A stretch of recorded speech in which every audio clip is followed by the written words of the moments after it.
उद्धव ठाकरे यांच्या संपत्तीचा वाद न्यायालयात पोहोचलाय। बेहिशेबी मालमत्ता जमवल्याचा आरोप गौरी भिडे यांनी केला आहे आणि या संदर्भात एक न्यायालयातच याचिका त्यांनी दाखल केली आहे। सामनाच्या 44 कोटी रुपयांच्या उत्पन्नावर आक्षेप घेत त्यांनी ठाकरे यांच्या संपत्तीच्या चौकशीची मागणीच केली आहे।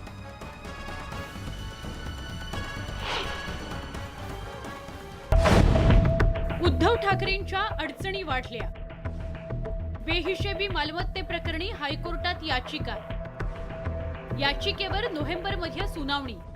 उद्धव बाळासाहेब ठाकरे पक्षाचे प्रमुख तथा माजी मुख्यमंत्री उद्धव ठाकरे आणि त्यांच्या कुटुंबियांविरोधात बेहिशेबी मालमत्ता जमवल्याचा आरोप करत मुंबई उच्च न्यायालयात एक जनहित याचिका दाखल करण्यात आली आहे। दादरमधल्या राहणाऱ्या गौरी भिडे आणि त्यांचे वडील अभय भिडे यांनी ही याचिका दाखल केली असून या याचिकेवर नोव्हेंबरमध्ये सुनावणीची शक्यता आहे। ठाकरेंचं उत्पन्न आणि त्यांची संपत्ती याचा ताळमेळ लागत नसल्यानं या प्रकरणाची सीबीआय अथवा ईडी मार्फत चौकशी करण्याची मागणी देखील या याचिकेमधून करण्यात आली आहे। उद्धव ठाकरेंची संपत्ती किती? जवळपास 125 कोटींची संपत्ती, शेअर्समध्ये 22 कोटींची गुंतवणूक, उत्पन्नाचा स्रोत शेअर्समधून येणारा डिव्हिडंड, मातोश्री आणि मातोश्री समोरील 2 घरं, कर्जतमध्ये एक फार्म हाऊस। कोण आहेत गौरी भिडे? गौरी भिडे या प्रकाशक आहेत। त्यांच्या आजोबांचं राजमुद्रा नावाचं प्रकाशन आहे। भिडे यांनी आरोप केलाय की सामना आणि मार्मिकच्या विक्रीतून एवढी संपत्ती गोळा होणे अशक्य आहे। आपलाही हाच व्यवसाय असून दोघांच्या उत्पन्नात हा फरक कसा, असं देखील त्यांनी म्हटलं आहे। माझी मागणी एवढीच आहे की जे डॉट्स मी शोधून काढलेले आहेत, जे डिस्क्रिपन्सीज पैशांमध्ये बॅलन्स शीटमध्ये मी शोधून काढलेले आहेत, त्या कोर्टाने बघाव्यात आणि त्याच्यावर इन्व्हेस्टिगेशन व्हावी। तर आदित्य ठाकरेंनी या याचिकेवर कर नाही त्याला डर काय या उक्तीप्रमाणे करारा जबाब दिलाय। पीआईएल आपके फैमिली और आपके खिलाफ जो है बॉम्बे हाई कोर्ट में दर्ज हुई है, जहाँ पे कहा जा रहा है कि आपके पास जो आपके और आपकी फैमिली की जो संपत्ति है उसके ऊपर सवाल या निशान उठाया गया। हमारी संपत्ति देखने कोई भी दसरा मेळावा आता तो देखते कि जो लोगों का प्यार है वही संपत्ति हमारी। जे काही सत्य आहे ते योग्य त्या चौकशीअंती स्पष्ट होईल। मात्र तोपर्यंत उद्धव ठाकरे आणि पुत्र आदित्य ठाकरेंविरोधात या जनहित याचिकेबाबत चर्चा होणार तेही तितकंच खरं। Bureau report, news 18 Lokmat. वळूयात पुढच्या बातमीकडे। वरळीमध्ये भारतीय जनता पक्षाकडून दीपोत्सवाचं आयोजन करण्यात आलंय। दरम्यान यावेळेला भाजपचे मुंबई अध्यक्ष आशिष शेलार यांनी आदित्य ठाकरे यांच्यावर जोरदार टीका केली। वरळीतल्या आमदारांचा नारा हा पेंग्विन, पेग आणि पार्टी पुरताच असल्याचं त्यांनी म्हटलंय। मुंबईकर मराठी लोकांसाठी कुठल्याही घोषणा आमदारांनी केल्या नाहीत अशी टीकाही त्यांनी यावेळी केली। सध्या आमची लढाई ही पालिकेतील भ्रष्टाचार संपवण्यासाठी असल्याचंही त्यांनी नमूद केलं। चेहरा खरंच इतका सुंदर आहे का? आणि तो मराठीच्या नावावर आक्रंद करणारे घरात बसलेत आणि मराठी माणसाच्या उत्साहाला द्विगुणित करण्यासाठी भारतीय जनता पक्ष मैदानावर आहे, हे मुंबईकर पाहतोय। वरळीच्या आमदारांचा नारा पेग, पेंग्विन आणि पार्टी पुरता आहे। मराठी संस्कृती, मराठी कार्यक्रम, मराठी भाषा, मराठी साहित्य यासाठी त्यांनी एकही कार्यक्रम केलेला मला दिसत नाही। पण पेंग्विन, पेग आणि पार्टी या गँगसाठी मात्र ते सतत उभे आहेत। लढाई मुंबईकरांची आहे, लढाई मुंबईकरांना न्याय देण्यासाठी आहे, लढाई मुंबई महानगरपालिकेतला भ्रष्टाचार संपवण्यासाठी आहे। आणि त्यासाठीची ऊर्जा मी त्याही दिवशी अंधेरी पोटनिवडणुकीच्या आम्ही घेतलेल्या एका भूमिकेनंतर कार्यकर्त्यांना सांगितलं, ऊर्जा राखून ठेवा, आपल्याला सदुपयोग करायचा आहे, मुंबईकरांच्या सेवेसाठी त्याचा सदुपयोग आम्ही करू। गुहागरचे आमदार आणि शिवसेना उद्धव बाळासाहेब ठाकरे पक्षाचे नेते भास्कर जाधव हे अडचणीत येण्याची शक्यता आहे। कारण भास्कर जाधव यांच्या विरोधात अजामीनपात्र गुन्हा दाखल करण्यात आलाय। त्यामुळे केंद्रीय मंत्री नारायण राणे यांच्याबद्दल केलेलं विधान त्यांना भोवण्याची शक्यता आहे। आमदार भास्कर जाधवांविरोधात अजामीनपात्र गुन्हा। केंद्रीय मंत्री राणेंची बदनामी केल्याचा आरोप। भास्कर जाधवांच्या अडचणी वाढण्याची शक्यता. आरोप प्रत्यारोपांमुळे कोकणात राजकीय संघर्ष. तुमच्या जिल्ह्यातले बेडूक कोंबडीवाले 18 वर्षे 18.5 वर्षे ह्या नारोबाचं एकच भाषण. बाळासाहेब त्याला संत नारोबा म्हणायची. शिवसेना उद्धव बाळासाहेब ठाकरे पक्षाचे नेते भास्कर जाधवांची हीच विधानं त्यांना आता तुरुंगात नेणार की काय अशी चर्चा सुरू झालेली आहे. कारण केंद्रीय मंत्री नारायण राणे यांची जनमानसात बदनामी करणे, चिथावणी देणे, दोन राजकीय पक्षांमध्ये हिंसेची स्थिती निर्माण करणे अशा काही कारणांसाठी कुडाळ पोलीस ठाण्यात भास्कर जाधवांविरोधात थेट अजामीनपात्र गुन्हा नोंदवण्यात आलाय. मला काही लोकांना हात जोडून विनंती करायची आहे की महाराष्ट्र हा सुसंस्कृत जनतेचा महाराष्ट्र आहे. भावी पिढीला राजकारणाबद्दल जर खरा चांगला अवेअरनेस द्यायचा असेल तर अशा पद्धतीची वक्तव्य, अशा पद्धतीची भूमिका घेऊन उपयोगाचं नाही. राजकारणाने लोकांवरचा भावी पिढीचा विश्वास उडू शकतो आणि म्हणून तरी कुठेही पात्रता ढासळणार नाही राजकीय लोकांची किंवा त्यांच्या बोलण्यातनं, ही मी स्वतः ट्विट करून विनंती केलेली होती. गुन्हा दाखल झाल्यानंतर भास्कर जाधवांनी पुन्हा एकदा राणे कुटुंबियांवरती निशाणा साधलाय. माझ्या आई वडिलांना अर्वाच्य भाषेत बोललेलं कसं चालतं असा सवालच जाधवांनी उपस्थित केलाय. नारायण राणेंचं ते मोठं कार्ट जर्सी त्यांनी माझे स्वर्गवासी झालेले वडील त्यांच्याबद्दल अपशब्द वापरतात. माझ्या मुलांबद्दल, माझ्या पत्नीबद्दल असे अपशब्द वापरता तुम्ही. मी असं कोणाबद्दल वापरत नाही. राजकारण आज ते साळसूतपणाचं आव्हान आहे की तुम्ही राजकारणाच्या पद्धतीनं करावं. अरे तुमच्याकडे संस्कार आहेत का? तुम्ही संस्कृती आहे का? या हल्ल्याला राजकीय पाठबळ आहे का? कुठेतरी यंत्रणा ह्याच्या मागे आहे का? मला वाटतं ह्याच्यावर सखोल चौकशी झाली पाहिजे. कारण हे असे जे भ्याड हल्ले आहेत ते खरं तर बघा, हेच मी सतत सांगत आलेलो आहे की राजकीय जीवनात आरोप प्रत्यारोप टीका टिप्पणी ही होत असते, पण असे जीवावर हल्ले, घरावर हल्ले कोणी नसताना आणि पोलीस संरक्षण काढून घेणं, हे कुठेतरी यंत्रणेचा गैरफायदा घेणं, दुरुपयोग करणं हे समोर येत आहे. एकंदरीतच ऐन दिवाळीच्या तोंडावर कोकणातलं राजकीय वातावरण तापलंय. आता थेट भास्कर जाधवांविरोधात अजामीनपात्र गुन्हा दाखल झाल्यानं राणेंविरोधातली त्यांची विधानं त्यांनाच भोवण्याची शक्यता आहे. आता या प्रकरणात पुढे काय घडतं, भास्कर जाधवांना तुरुंगात जावं लागतं का, हे पाहणं महत्त्वाचं ठरणार आहे. भरत केसरकर, न्यूज 18 लोकमत, सिंधुदुर्ग. कोकणामध्ये राणे विरुद्ध ठाकरे यांची शिवसेना यांच्यातला संघर्ष पेटल्याचं पाहायला मिळत आहे. कारण मंगळवारी कुडाळमध्ये जाऊन राणेंवर टीका करणाऱ्या भास्कर जाधव यांच्या चिपळूणमधल्या घरावर रात्री अज्ञातांनी हल्ला केला. हा हल्ला राणे समर्थकांनी केल्याचा आरोप भास्कर जाधव यांनी केलाय. त्यामुळे दिवाळी आधीच कोकणात शिमगा रंगलाय. आमदार भास्कर जाधवांच्या घरावर हल्ला. चिपळूणमधील घरावर अज्ञातांकडून दगडफेक. जाधव समर्थकांचा पोलीस ठाण्यात ठिय्या. नारायण राणेंवर केलेल्या टीकेचे पडसाद. तुमच्या जिल्ह्यातले बेडूक कोंबडीवाले शिक्षकाचा मुलगा आहे त्या कचऱ्यातून उचललाय त्याला. इथले जर्सी कार्ट. मंगळवारी सिंधुदुर्ग मध्ये रंगलेल्या शाब्दिक युद्धानं कोकणात ठाकरेंची शिवसेना आणि राणे कुटुंबियातला वाद उघड झालाय. या वाकयुद्धाची धग शांत होत नाही तोच मंगळवारी रात्री भास्कर जाधवांच्या घरावर दगडफेकीची घटना घडली. चिपळूणमधील घरासमोर दगड, क्रिकेटचे स्टंप आणि काचेच्या बाटल्या सापडल्या. त्यानंतर भास्कर जाधव आणि शिवसेना उद्धव बाळासाहेब ठाकरे पक्षाचे कार्यकर्ते पुन्हा एकदा राणेंविरोधात आक्रमक झाल्याचं पाहायला मिळतंय. ईडी, सीबीआय, इन्कम टॅक्स, पोलिसांच्या धाडी, एसीबीच्या धाडी, पक्ष फोडून तुमचं समाधान झालं नाही आणि म्हणून तुम्ही विरोधी पक्षातली बोलणारी माणसं, प्रतिकार करणारी माणसं, संघर्ष करणारी माणसं मारून जर तुमचा पक्ष वाढणार असेल तर निश्चितपणे आम्हाला मारा, परंतु मी माघार घेणारा कार्यकर्ता नाही. जाधवांच्या घरावर हल्ला करणाऱ्यांना तात्काळ ताब्यात घ्यावा अशी मागणी करत शिवसेना उद्धव बाळासाहेब ठाकरे पक्षाचे जिल्हा प्रमुख सचिन कदम यांच्यासह हजारो कार्यकर्त्यांनी चिपळूण पोलीस ठाण्यात ठिय्या आंदोलन केलं.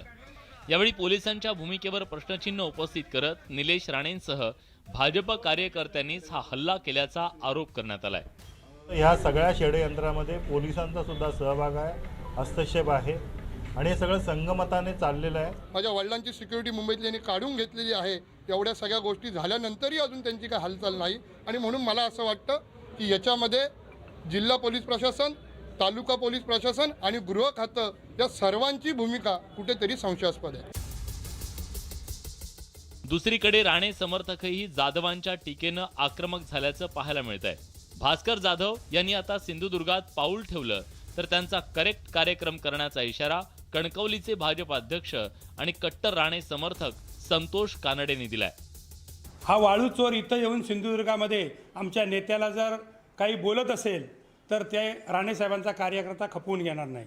राणेसाहेबांचा कार्यकर्ता म्हणून आम्ही ज्या पक्षामध्ये आता आहोत तो पक्ष सुसंस्कृत लोकांचा पक्ष आहे. म्हणजे याचा अर्थ असा नाही की आम्ही विसरलो. भास्कर जाधव, तुम्ही पुन्हा सिंधुदुर्गात या, खारेपाटणच्या बॉर्डरवरती तुमचा करेक्ट कार्यक्रम होईल.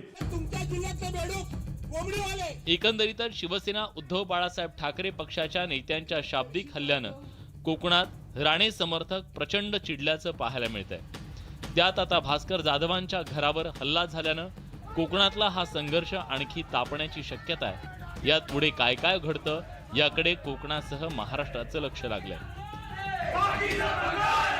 गुहागरहून स्वप्नील घागसह विशाल रेवडेकर, न्यूज 18 लोकमत, सिंधुदुर्ग.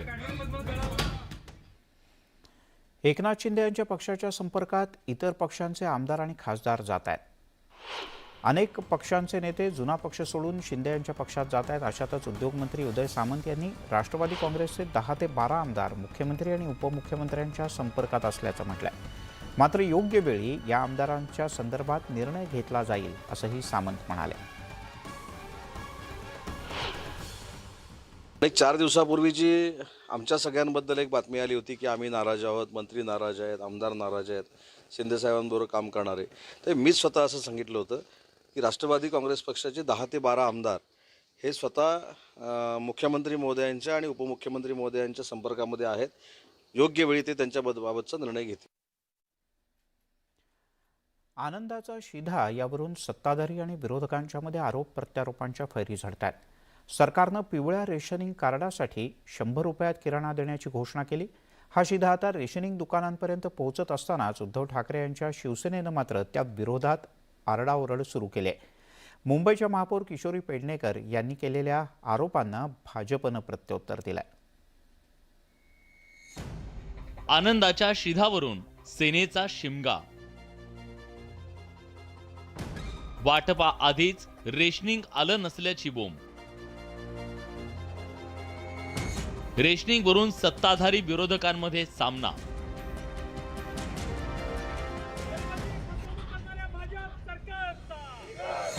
सरकारनं पिवळ्या रेशनिंग कार्ड धारकांसाठी 100 रुपयात किराणा देण्याची घोषणा केली.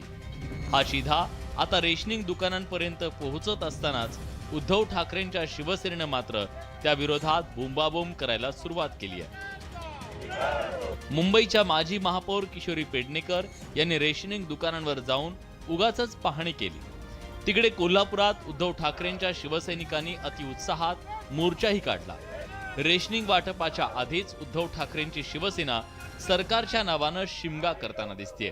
काही अपेक्षा नाही आहे राज्य सरकारकडून, कारण हे राज्य सरकार घोषणा सरकार झालेलं आहे. दिवाळीसाठी पण बघाल, खरं तर आपण बघताय की राज्य सरकार एवढ्यातच व्यस्त आहे की स्वतःचे फोटो प्रत्येक बसस्टॉपवर, होर्डिंगवर, इलिगल होर्डिंगवर, बॅनरवर ह्याच्यावर पैसा खर्च होतोय. जे काही त्यांनी वचनं दिली होती की 100 दिवसात एक तरी चांगलं काम केलेलं दाखव. आनंदाचा शिधा काहीच नाही.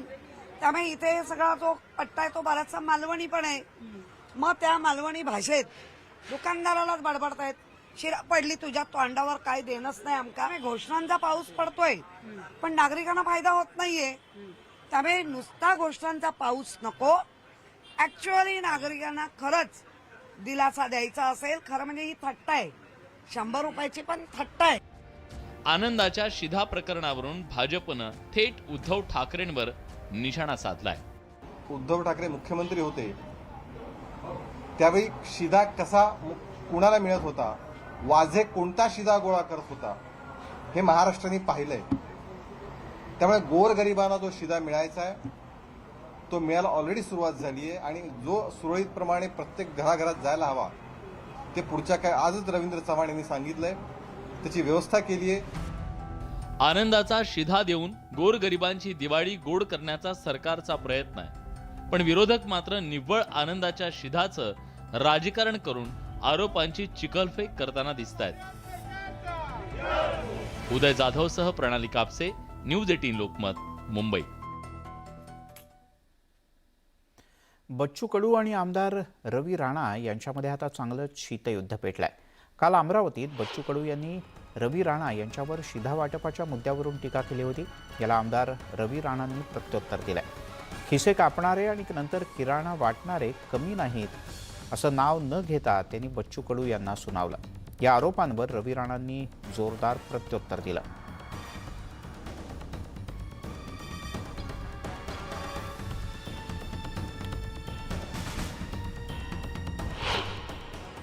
नेते मंडळानं दानाची प्रवृत्ती ठेवणं महत्वाचे, नाहीतर खिसे कापणारे नंतर किराणा वाटणारे ठग अवलाद काही कमी आहे का? आम्ही पाहतो खिसे कापाचे, गोरगरिबाच्या हातात खिशात हात घालायचं, लोकशाहीचं पतन करायचं, राजकारणाची ऐशी ती तशी धूळथाप करून टाकायची. मोठ्या प्रमाणात दुःखामध्ये फ्रस्ट्रेशनमध्ये गेलेले आहे. कारण अचानक त्यांचं मंत्रिपद जाणं आणि त्याच्यानंतर त्यांनी दिलेला महाविकास आघाडीला धोक्यानंतर गुवाहाटीमध्ये झालेला व्यवहार, या सगळ्या गोष्टी ज्या पद्धतीनं ते पचवू शकले नाही आणि अचानक त्यांनी किराण्यावर रवी राणा वाटते. अरे बाबा, किराणा तुम्ही पण वाटा, मी गेल्या 15 वर्षापासून किराणा वाटतो. आपण पाहताय दिवसभराच्या बातम्या आणि आता बातमी क्रिकेटच्या मैदानातल्या प्रीतिभोजनाची. मुंबई क्रिकेट असोसिएशनच्या बैठकीत मुख्यमंत्री एकनाथ शिंदे, उपमुख्यमंत्री देवेंद्र फडणवीस, राष्ट्रवादीचे अध्यक्ष शरद पवार हे एकाच मंचावर आल्याचं पाहायला मिळालं. या बैठकीत मुख्यमंत्री एकनाथ शिंदे यांनी तुफान फटकेबाजी केली. आम्ही दोघं सोबत आहोत, त्यामुळे थोडी थोडी बॅटिंग आम्हालाही येते. संधी मिळाली की बॅटिंग करत असतो. 3 महिन्यांपूर्वी आम्ही बॅटिंग केली आणि सगळ्यांच्याच आशीर्वादानं ही मॅच जिंकली, असं शिंदे म्हणाले. आपल्या इथे जी सिक्युरिटी पुरवली जाते त्या संदर्भात जे काही 10 कोटी रुपयाचं बिल वगैरे रेस झालेलं आहे, तसं मागच्या काळात आम्ही कधी वसुलीला आलोच नाही. म्हणजे आधीचं सरकार होतं, त्याच्या आधी मी होतो मुख्यमंत्री किंवा त्याच्या आधीच होतं, कधीच कोणी वसुली करायला आलं नाही. पण तरी देखील पवार साहेबांना ते आपल्या बॅलन्स शीटवर नको आहे आणि म्हणून मी निश्चितपणे पवार साहेब आपल्याला आणि MCAला या ठिकाणी आश्वस्त करतो की सगळी कायदेशीर कारवाई पूर्ण करून हे बिल रद्द करण्याचं काम हे आम्ही करू. आम्ही दोघं आता सोबत आहोत, आशिषजी दोघंही आम्ही आहोत, त्यामुळे थोडी थोडी बॅटिंग आम्हाला पण येते. कुठे संधी मिळाली की बॅटिंग करतो. 3 महिन्यापूर्वी आम्ही एक बॅटिंग केली थोडीशी. आम्ही सगळ्यांच्याच आशीर्वादाने ती मॅच जिंकली आहे. आशीर्वाद कोणाचे उघडपणे होते, काहींचे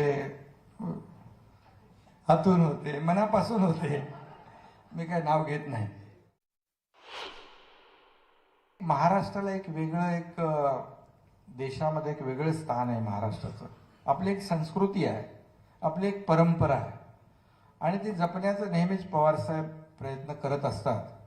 आणि मग ते त्यावेळेस मग ते राजकारणाच्या पलीकडे जाऊन ते त्यांचं मत व्यक्त करत असतात.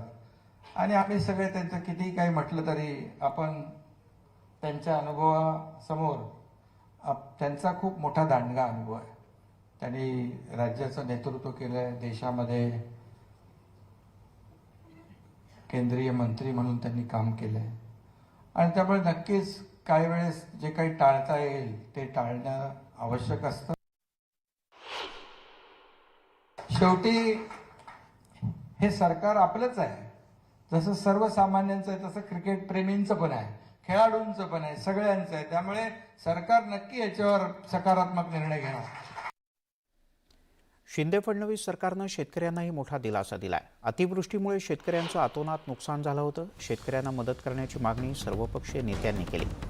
दिवाळी आणि झालेलं नुकसान भरून काढण्यासाठी शेतकऱ्यांना तातडीनं मदत करा असे आदेश मुख्यमंत्री एकनाथ शिंदे यांनी प्रशासनाला दिले.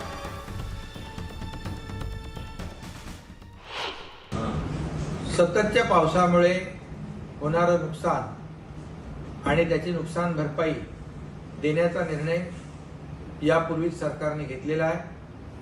गेल्या 2-3 दिवसामध्ये परतीच्या पावसामुळे झालेलं जे शेतकऱ्यांचं नुकसान आहे, पिकांचं नुकसान आहे, त्याचे पंचनामे युद्ध पातळीवर तातडीने करावेत आणि त्या शेतकऱ्यांना तातडीने नुकसान भरपाई द्यावी अशा प्रकारचे निर्देश प्रशासनाला दिलेत. प्रशासनाने त्याची तातडीने अंमलबजावणी करावी जेणेकरून शेतकऱ्यांना मोठा दिलासा मिळेल.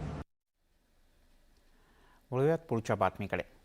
पुण्यात पावसावरून सुरू झालेलं राजकारण अधिक पेटत चाललंय. विरोधी पक्षनेते अजित पवार, सुप्रिया सुळे यांनी पुणे महानगरपालिकेतल्या भाजपच्या सत्ता काळावर आघात केला. आता माजी महापौरांनी राष्ट्रवादी आणि काँग्रेसच्या कार्यकाळातील मागच्या 40 वर्षांचा लेखाजोखाच राष्ट्रवादीकडे मागितला. यामुळे पुण्याच्या तुंबईवरून दिवाळीच्या तोंडावर राजकारण तापलंय. पुण्यात पाऊस, राजकारणाला ऊत. अजित पवार म्हणतात भाजपमुळे बट्ट्याबोळ. सुप्रिया सुळेंनीही धरलं भाजपला जबाबदार. भाजपनं मागितला 40 वर्षांचा लेखाजोखा. पावसामुळे पुणेकरांची उडालेली तारांबळ मागील काही दिवसांपासून नेहमीचीच झाली आहे. पण सोमवारी रात्री आलेल्या पावसानं पुण्याच्या स्मार्ट सिटी योजनेच्या कामावरच प्रश्नचिन्ह उपस्थित केलंय. बुडत्या पुण्याच्या या मुद्द्यावर राज्याचे विरोधी पक्षनेते अजित पवारांनी भाजपवर निशाणा साधलाय. भाजपच्या कॅम्पेनमधील पुणे बदलतंय या टॅगलाईनवरून सोशल मीडियावर जोरदार टीका होतीये. याच अनुषंगानं अजित पवारांनी भाजपला टार्गेट केल्याचं बघायला मिळालं. पुण्यामध्ये तर इतक्या मोठ्या प्रमाणावर परतीच्या पावसाने जोरदार हजेरी लावलेली असल्यामुळं अनेक ठिकाणी रस्त्यांना अक्षरशः नद्याचं स्वरूप पाहायला मिळत आहे. पुण्यामध्ये हे अडचण आणि वाहतुकीची अडचण अजिबात कुणी बघायला तयार नाही. शहरात अनेक भागामध्ये पाणी त्या ठिकाणी आहे. पुणेकरांना त्रास होणार नाही अशा पद्धतीनं सगळ्या गोष्टी करायला पाहिजेत, परंतु तसं होत नाही. अजित पवार आणि सुप्रिया सुळे यांनी केलेल्या टीकेला भाजपच्या मुख्य पदाधिकाऱ्यांकडून कुठलंही प्रत्युत्तर दिलं जात नव्हतं. पण आता माजी महापौर मुरलीधर मोहोळ यांनी मात्र थेट अजित पवार यांनाच अंगावर घेत गेल्या 25 वर्षात पाडलेले पूल, फसलेली BRT आणि कचरा प्रश्न यावरून जोरदार टीका केली आहे. दादांना फक्त अति नम्रतेने याची आठवण करून दिली की दादा, आपल्याच काळामध्ये गेल्या 25-30 वर्ष या पुण्यामध्ये आपलीच सत्ता होती. काँग्रेस आहे, नंतर राष्ट्रवादी आहे. या काळात पुणेकरांना काही विषय अजून नाही विसरलेले. BRT मध्ये गेलेल्या शेकडो लोकांचे बळी असतील, तुम्ही बांधलेले तोडायला लागलेले पूल असतील, कचऱ्याचा पुणे शहराच्या कानाकोपऱ्यात पडलेला कचऱ्याचा ढीग अजून लोक विसरलेली नाहीयेत. अशा असंख्य प्रश्न आहेत. खिळखिळी झालेली आमची सार्वजनिक वाहतूक व्यवस्था ही लोक नाही विसरलेली.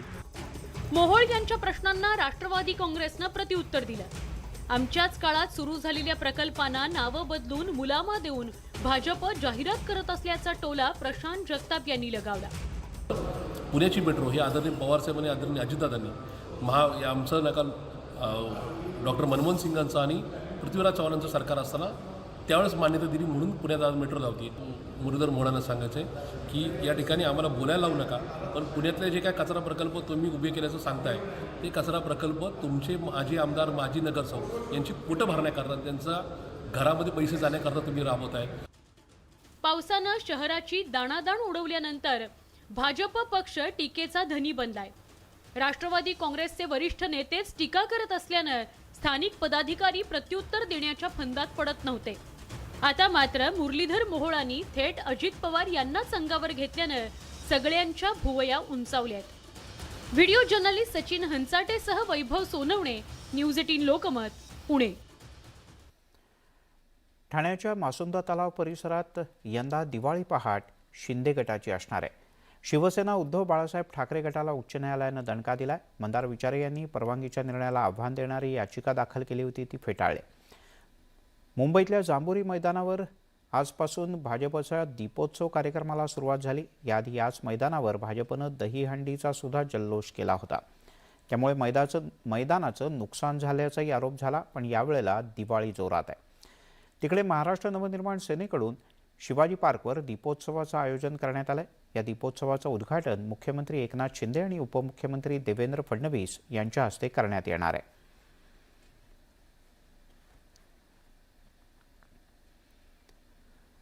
कोरोनानंतरची ही पहिलीच दिवाळी मोठ्या उत्साहात साजरी करण्याच्या दृष्टीनं बाजारपेठा फुलल्या आहेत.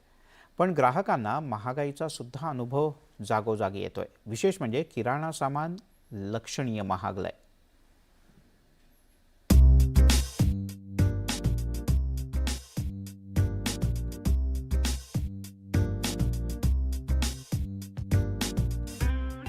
दिवाळी म्हटलं की रोषणाई, कंदील, रांगोळी, फटाके आणि फराळ. पण यंदा फराळ करायचा तर किराणा भरताना तोंडाला फेस येणार आहे.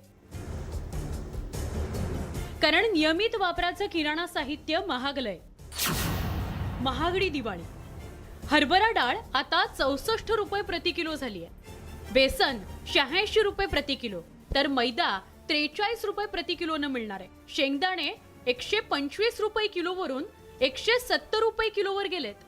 गूळ, साखर, पोहे, मुरमुऱ्याचे भाव मात्र जैसे थेच आहेत. त्यातल्या त्यात दिवाळीत दिलासा म्हणजे तेलाच्या किमती स्थिर आहेत. करडीचं तेल 200 रुपये प्रति किलो, सोयाबीन 132 रुपये प्रति किलो, शेंगदाण्याचं तेल 180 रुपये प्रति किलो, तर सूर्यफूल 154 रुपये प्रति किलो. आर्थिक नियोजनावर म्हणजे दर महिन्याला जे आम्ही हे बनवलेलं असतं, बजेट बनवलेलं असतं, ते पूर्ण कोलॅप्स होऊन जातं. त्याच्यामुळे मग किराणा भरताना जरा अवघड जातं. बजेट वाढवावं लागतं. एक तर दिवाळीचे आधीच जास्त खर्च असतात आणि त्याच्यातून मग पूर्ण बजेट बिघडून जातं आमचं. कपडे आणि इतर खरेदी कमी करतील, पण फराळ बनवायच्या साहित्यात कुठेही काटकसर होताना दिसत नाहीये, असा अनुभव व्यापाऱ्यांनी शेअर केला. मागच्या 2 वर्षी कोरोनामुळे थोडं हे झालं होतं, पण आता मार्केटमध्ये पूर्ण रश आहे आणि ग्राहकांनी आपल्या स्थानिक दुकानदाराशी संपर्क ठेवलेला आहे आणि मोंढ्यात त्या हिशोबाने फार गर्दी आहे आणि ग्राहकांनी मोंढ्यावर विश्वास ठेवलेला आहे. राज्य सरकारनं 100 रुपयांमध्ये आनंदाचा शिधा रेशन कार्ड धारकांना दिलाय. त्यामुळे गोरगरिबांना या चढ्या दरांचा फटका बसणार नाहीये. आणि नोकरदार, मध्यमवर्गीय दर्या में खसखस असं म्हणत चढ्या दराकडे थोडं दुर्लक्षच करतील अशी शक्यता आहे. असो, सर्वांचीच दिवाळी गोड जाओ हीच अपेक्षा आहे. व्हिडिओ जर्नलिस्ट सुधीर जाधवसह सिद्धार्थ गोदाम, न्यूज 18 लोकमत, औरंगाबाद. आपण पाहताय दिवसभराच्या बातम्या. राज्याच्या राजकारणात आतापर्यंत घडली नाही अशी घटना महाराष्ट्रात घडणार आहे. कारण राहुल गांधी यांच्या भारत जोडो यात्रेत आदित्य ठाकरे सहभागी होणार असल्याची चर्चा आहे. एकंदरीतच काँग्रेसच्या यात्रेत शिवसेना ठाकरे गटाची मशाल पाहायला मिळणार आहे आणि यावरून भाजपनं टीकेची संधी साधली. काँग्रेसच्या हाती मशाल. भारत जोडो यात्रेत आदित्य ठाकरे. नोव्हेंबरमध्ये यात्रेचा महाराष्ट्रात प्रवेश. एका मार्गावरून 2 पक्षांची वाटचाल. राहुल गांधींनी केरळमधून सुरू केलेली भारत जोडो यात्रा सध्या कर्नाटकमधून मार्गक्रमण करतेय. नोव्हेंबरच्या पहिल्या आठवड्यात नांदेडमधून भारत जोडो यात्रा महाराष्ट्रात प्रवेश करणार आहे. भारत जोडो यात्रेत काँग्रेसच नव्हे तर महाविकास आघाडीची एकजूट आणि शक्ती दिसावी यासाठी काँग्रेसचे प्रयत्न सुरू आहेत. त्याच अनुषंगानं काँग्रेसच्या नेत्यांनी शिष्टमंडळासह मातोश्रीवर उद्धव ठाकरेंची तर यशवंतराव चव्हाण प्रतिष्ठान इथं शरद पवार यांची भेट घेतली होती. काँग्रेसच्या शिष्टमंडळानं दिलेलं निमंत्रण दोन्ही नेत्यांनी स्वीकारलंय. राष्ट्रवादी काँग्रेसकडून शरद पवार आणि शिवसेना उद्धव बाळासाहेब ठाकरे गटाकडून उद्धव ठाकरे किंवा आदित्य ठाकरे यात्रेत सहभागी होणार आहेत असं शिष्टमंडळाला सांगण्यात आलं. मात्र आदित्य ठाकरेच यात्रेत सहभागी होणार आहेत अशी जोरदार चर्चा सुरू आहे. भारत जोड़ो यात्रा जो 7 तारीख से शुरू हो रही है महाराष्ट्र में बेसिकली आ रही है, क्या उद्धव साहब जिन्होंने इनविटेशन एक्सेप्ट किया है क्या स्वागत करने के लिए रहेंगे? मुझे लगता है उनका शेड्यूल आप उनसे पूछे, वो मुझे नहीं पता क्योंकि हम दोनों बहुत अलग अलग रूट्स पे अभी टूरिंग कर रहे हैं, तो शायद उनको वो बता सकेंगे. राहुल गांधींच्या भारत जोडो यात्रेत शिवसेना उद्धव बाळासाहेब ठाकरे गट सहभागी होत असल्याच्या मुद्द्यावरून भाजपनं जोरदार आगपाखड केली आहे. शिवसेना उद्धव बाळासाहेब ठाकरे पक्षाला हिंदुत्वाचा आणि बाळासाहेब ठाकरेंच्या विचारांच्या वारशाचा विसर पडल्याचा टोला भाजपनं लगावलाय. शिवसेना प्रमुख बाळासाहेब ठाकरेंनी नेहमीच काँग्रेसच्या विचारांचा आणि धोरणांचा विरोध केला होता. मात्र त्याच काँग्रेससोबत त्यांचे वंशज मार्गक्रमण करतायत हे क्लेशकारक आहे असं भाजपनं म्हटलंय. हिंदुत्वाच्या गप्पा मारतात पण प्रत्यक्षामध्ये उद्धव ठाकरे यांची अवस्था स्थिती ही मुंह में राम आणि बगल में राहुल गांधीतला, आणि म्हणून राहुल गांधींची आरती रामाच्या आरतीऐवजी राहुल गांधींची आरती त्यांना आवडत असावी आणि म्हणून काँग्रेस निष्ठतेचा नजराणा त्या पदयात्रेत सामील होऊन देणार असावेत. राजकीय पक्ष स्वबळावर स्वतःचा पक्ष वाढवण्यासाठी प्रयत्न करत असतात. आंदोलनं, यात्रा या माध्यमातून मतदारांपर्यंत पोहोचण्याचा प्रयत्न केला जातो. असं असलं तरी एका पक्षाच्या यात्रेत दुसऱ्या पक्षाची मशाल पेटवली जात नाही. मात्र राज्याच्या राजकारणात सध्याची गणितं पाहता मवियानं एकत्रितपणे भारत जोडोसह मविया जोडो यात्रा सुरू केली आहे असंच आता म्हणावं लागेल. प्रणाली कापसेसह उदय जाधव, न्यूज 18 लोकमत, मुंबई. मल्लिकार्जुन खरगे आता काँग्रेसचे नवे अध्यक्ष आहेत. काँग्रेस पक्षाला तब्बल 24 वर्षांनंतर नवा अध्यक्ष मिळाला आहे आणि तो सुद्धा बिगर गांधी घराण्याचा. या निवडणुकीत खरगे यांनी शशी थरूर यांचा 7,000 मतांनी पराभव केला. मल्लिकार्जुन खरगे काँग्रेसचे नवे सरसेनापती.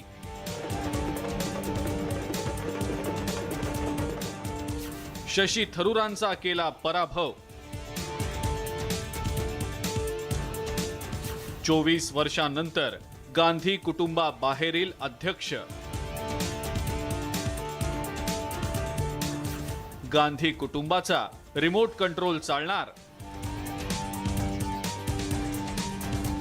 ज्येष्ठ नेते मल्लिकार्जुन खरगे यांच्या रूपाने 137 वर्षांच्या काँग्रेसला नवा राष्ट्रीय अध्यक्ष मिळालाय.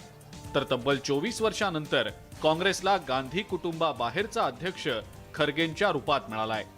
गेल्या काही दिवसांपासून संपूर्ण देशभर चर्चेत असलेली काँग्रेसच्या अध्यक्षपदाची निवडणूक पार पडल्यानंतर सर्वांचीच उत्सुकता शिगेला पोहोचली होती. अखेर बुधवारी निकाल जाहीर करण्यात आला आणि खरगेंच्या रूपात काँग्रेसला नवे सेनापती मिळाले. मल्लिकार्जुन खरगेंना 7,897 मतं मिळाली असून त्यांच्या विरोधात निवडणूक लढवणारे काँग्रेसचे खासदार शशी थरूर यांना अवघी 1,072 मतं मिळाली आहेत. निकाल जाहीर झाल्यानंतर शशी थरूर यांनी स्वतः दिल्लीतल्या मल्लिकार्जुन खरगे यांच्या घरी जात त्यांचं अभिनंदन केलं. As per the Article 18D of the Constitution of Indian National Congress, I, Madhusudan Mistry, hereby declare Sri Mallikarjun Kharge elected as the President of Indian National Congress. Congress अध्यक्षपदाच्या ह्या लढतीमध्ये खरगे यांचा पहिल्यापासूनच वरचष्मा होता. शशी थरूरांच्या विरोधात मल्लिकार्जुन खरगे यांचं नाव फिक्स होण्यामागे पहिलं कारण साहजिकच त्यांची गांधी कुटुंबाशी असलेली एकनिष्ठता. खरगे हे 1972 पासून काँग्रेसमध्येच आहेत. खरगे कर्नाटकमधून राज्यसभेचे विद्यमान सदस्य आहेत आणि 16 फेब्रुवारी 2021 पासून राज्यसभेचे विरोधी पक्षनेते आहेत. 2014 ते 2019 दरम्यान ते लोकसभेतले काँग्रेस पक्षाचे नेते होते. माजी रेल्वे मंत्री आणि कामगार आणि रोजगार मंत्री म्हणूनही त्यांची कारकीर्द राहिलेली आहे. 1972 ते 2014 दरम्यान सलग 11 वेळेला निवडणूक जिंकण्याचा विक्रम त्यांनी केलाय. शिवाय कर्नाटकच्या राजकारणात तर एक मोठा चेहरा म्हणून खरगे यांना ओळखलं जातं. 2005 मध्ये त्यांची कर्नाटक प्रदेश काँग्रेस कमिटीच्या अध्यक्षपदी नियुक्ती झाली होती. अखेर आता खरगे यांच्या रूपानं काँग्रेसला नवे अध्यक्ष मिळालेले आहेत. काँग्रेसला एक नवं आता आपण पाहतोय की नवी फेज चालू होते आहे. या पदयात्रेच्या निमित्तानं असेल, नवीन अध्यक्ष मिळालेले आहेत. मला असं वाटतं की 2024 आमच्याकरता खूप चांगल्या पद्धतीनं यश मिळणारं वर्ष ठरेल. काँग्रेसचे निष्ठावंत नेते म्हणून त्यांचा आवर्जून उल्लेख केला जातो आणि त्यामुळे मला खात्री आहे की आलेली आव्हानं हे ते निश्चितच मोठ्या हिमतीने त्याच्यावर मात करतील. काँग्रेस पक्षाला एक नवीन ऊर्जा देऊन एक नवीन दिशा देण्याचं काम हे निश्चितच मल्लिकार्जुन खरगे करतील. तब्बल 24 वर्षानंतर काँग्रेसला बिगर गांधी घराण्याचा अध्यक्ष खरगेंच्या रूपात जरी मिळालेला असला तरी गांधी घराण्याचे विश्वासू असल्यानं आता खरगेंवर गांधी कुटुंबाचा रिमोट कंट्रोल चालणार की खरगेंचं प्रखर नेतृत्व दिसून येणार हे तर येणारा काळच ठरवेल. Bureau report, news 18 Lokmat.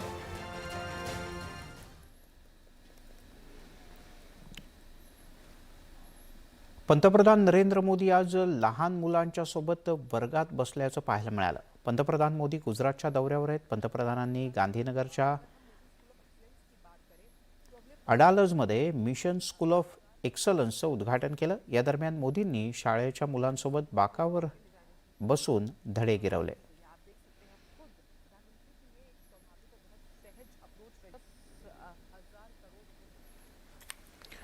वरळीत भाजपकडून दीपोत्सवाचं आयोजन करण्यात आलंय. मुंबई आणि वरळीतल्या नागरिकांसाठी हे खास आयोजन आहे. या दीपोत्सवात वेशभूषा स्पर्धेचंही आयोजन करण्यात आलं होतं. स्पर्धकांसाठी खास बक्षिसं ठेवण्यात आली होती. दरम्यान दीपोत्सव कार्यक्रमाचा आज पहिला दिवस आहे. या कार्यक्रमात गाण्याची मैफिल रंगली, ती मराठी शास्त्रीय गायक राहुल देशपांडे यांची.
Kana